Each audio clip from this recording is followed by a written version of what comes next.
Fundamental theorem of arithmetic के बारे में लिखा हुआ दिख रहा होगा।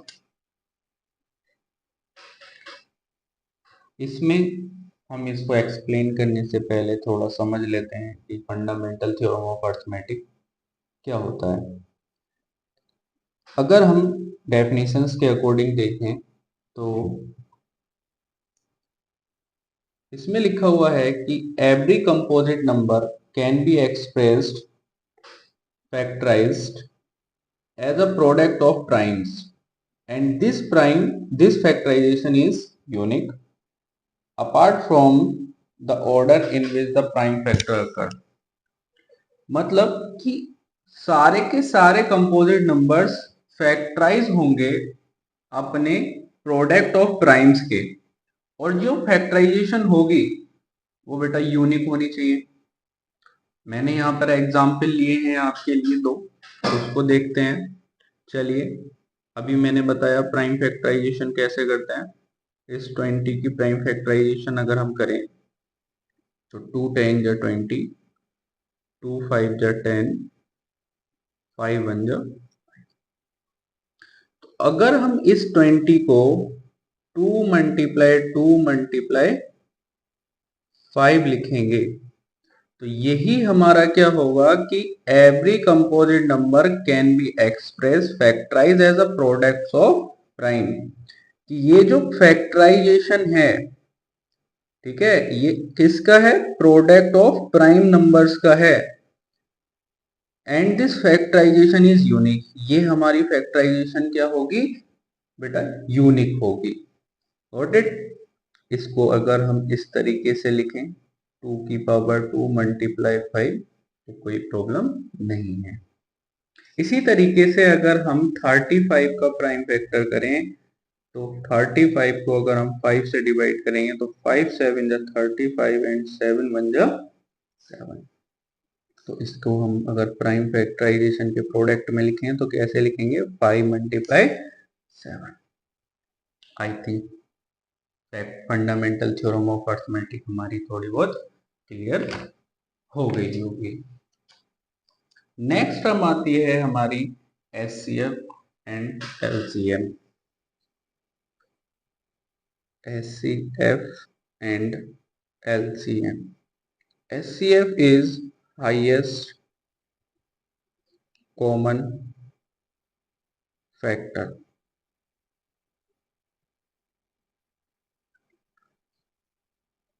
Highest common factor means, suppose मान लेते हैं एग्जाम्पल में अगर हम 20 और 35 का एचसीएफ हमें निकालना है, तो हम सबसे पहले इसका प्राइम फैक्टर करते हैं। 2 10 जा 20, 2 5 जा 10 एंड 5 बन जा 5। इसी तरीके से अगर हम 35 का प्राइम फैक्टर करते हैं तो 5 7 जा 35, 7 1 जा 7। तो अगर हम लिखेंगे इसके प्राइम फैक्टर के प्रोडक्ट का मल्टीपल तो 2 मल्टीप्लाई 2 मल्टीप्लाई 5 मल्टीप्लाई। इसी तरीके से 35 का लिखेंगे 5 मल्टीप्लाई 7 मल्टीप्लाई। अब इसमें हमें इन दोनों के प्रोडक्ट्स, प्राइम फैक्टर के प्रोडक्ट्स में सबसे कॉमन पार्ट फैक्टर हम इसको कर देंगे सर्किल, और हमारा एचसीएफ आएगा 5 मल्टीप्लाई 1 देन 5 बन जा 5। आई थिंक समझ में आया होगा जो भी मैंने अभी तक समझाया है। अगर कुछ समझ में ना आए तो प्लीज़ कमेंट में मेरे को सजेस्ट करिए, मैं नेक्स्ट वीडियो में उस चीज़ को आपको क्लियर कर दूंगा। ठीक है, चलिए नेक्स्ट।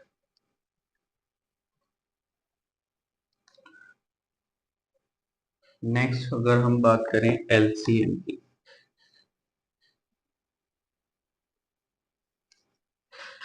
एलसीएम होता है बेटा लीस्ट कॉमन मल्टीपल।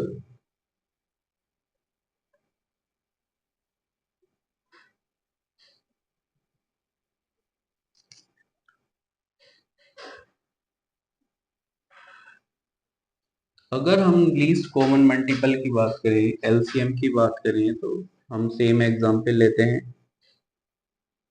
20 एंड 35।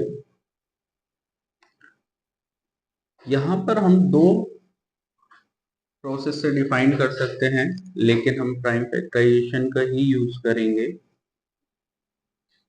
अगर हमें 20 का फैक्टर निकालेंगे तो 2 10 जा 20, 2 5 जा 10, देन 5 बन जा 5। नेक्स्ट हमारा आ जाएगा 35, 5 7 जा 35, 7 बन जा 7। अगर हम 20 को डिफाइन करें तो 2 मल्टीप्लाई 2 मल्टीप्लाई 5 मल्टीप्लाई 1 एंड 35 के प्राइम फैक्टर लिखेंगे तो 5 मल्टीप्लाई 7 मल्टीप्लाई। अब इसमें जितने कॉमन पार्ट हैं उनको सर्किल कर लेते हैं एज इट इज इसको, और यहाँ पर हम लिखेंगे एलसीएम ऑफ 20 एंड 35 इज। क्या होगा, जो कॉमन पार्ट है उनका मल्टीपल इनटू जो रिमेनिंग बच गए हैं उनका भी प्रोडक्ट कर देंगे इन्हीं के साथ। तो 2 मल्टीप्लाई 2 एंड मल्टीप्लाई 7, हमारा आंसर आएगा 7 2 जा 14, 14 10 जा 140। आई थिंक एलसीएम और एचसीएफ आपको क्लियर हो चुका होगा। ओके, नेक्स्ट इस मेथड से ही आप इस तरीके से भी इसको यूज कर सकते हैं। जैसे एग्जाम्पल में दोबारा से इसको मैं अगर इस तरीके से लिखूं 2 मल्टीप्लाई 2 मल्टीप्लाई 5 मल्टीप्लाई 1, तो अगर मैं इसको इस तरीके से लिख लूं 2 की power 2 into 5 into 1, and next हम 35 को 5 मल्टीप्लाई 7 मल्टीप्लाई 1 से लिखते हैं। तो एलसीएम होता है लीस्ट कॉमन मल्टीपल। तो हमारा जो हाईएस्ट पावर होती है उसको हम एज इट इज कॉमन लिख लेते हैं। तो 5 की पावर 1 एंड 7 की पावर 1 इंटू। अब आप इसको दोबारा से मल्टीपल करके देखेंगे तो हम देखेंगे कि इसका आंसर सेम ही आने वाला है। आई थिंक दोनों मेथड आपको क्लियर हो चुके होंगे। नेक्स्ट हमारा मेथड आता है कि अगर आपके पास दो नंबर्स गिवन हो तो आप उसका यूज करके उसके एलसीएम और एचसीएफ को फाइंड करिए। फॉर्मूला, इससे पहले हम एक फॉर्मूला लिखते हैं, उसको याद करना होगा आपको कि प्रोडक्ट ऑफ टू नंबर्स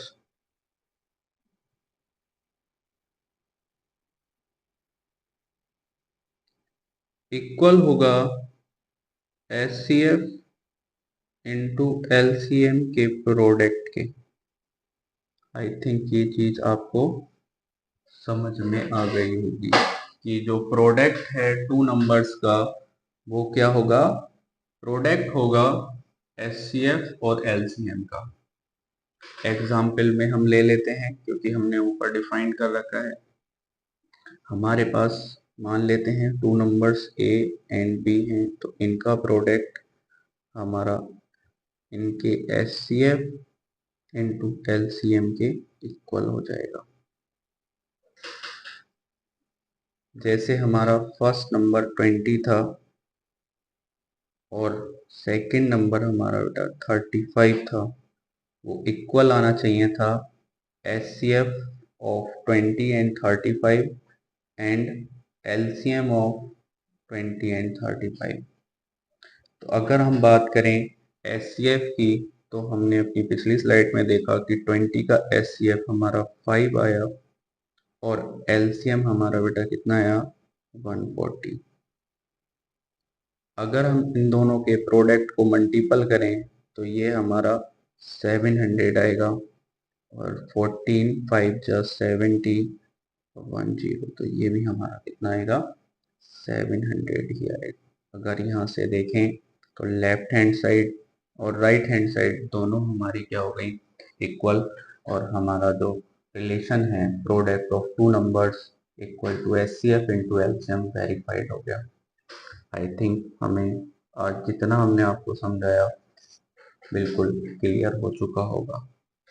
अब नेक्स्ट क्लास में हम अपनी चैप्टर्स की एक्सरसाइज स्टार्ट करेंगे, और अगर आपको वीडियो अच्छी लगी हो तो प्लीज़ शेयर करें, सब्सक्राइब करें, लाइक करें और कमेंट करना ना भूलें। Thank you.